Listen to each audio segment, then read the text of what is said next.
Praise the lord. ఈరోజు దేవుని వాగ్దానం నిర్గమకాండము 11వ అధ్యాయము 3వ చరణం. యెహోవా ప్రజల ఎడల ఐగుప్తులకు కటాక్షము కలుగజేసెను.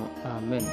ఇదిగో వాక్యమైన దేవుడు మరి ఐగుప్తీయులు ఇశ్రాయేలు ప్రజలకు శత్రువుగా ఉన్నట్టుగా మనం గమనించవచ్చు. అయితే శత్రువైనటువంటి ఐగుప్తులను మరి ఇశ్రాయేలు పక్షాన కటాక్షము కలగజేసే విధంగా దేవుడు ఆ దినాల్లో మోషే కాలంలో చేసినట్టుగా ఉంది. అయితే ఇదిగో ఈరోజు దేవుడు నాతో మాట్లాడుతున్నటువంటి మాటలు మనకు ఏవైతే వ్యతిరేకంగా ఉన్నటువంటి పరిస్థితులు కావచ్చు, మనకు వ్యతిరేకంగా ఉన్నటువంటి శత్రు సమూహము ఏదైనా దాన్ని ఇదిగో దేవుడు మరి ఈ దినం మనకు విజయంగా మార్చబోతున్నాడు అని ఈ లేఖన భాగం ద్వారా దేవుడు నాతో మాట్లాడుతున్నాడు. కాబట్టి నిశ్చయంగా మనకు వ్యతిరేకంగా ఉన్న ప్రతి శత్రు సమూహాన్ని ఈ దినం దేవుడు మనకు విజయంగా అనుగ్రహించిన విధానాన్ని బట్టి ఇదిగో మరి ఈ దినం మనతో మాట్లాడుకుంటే ఈ లేఖన భాగము నా జీవితంలో దేవుడు నిశ్చయంగా జరిగించి ముగించునుగాక.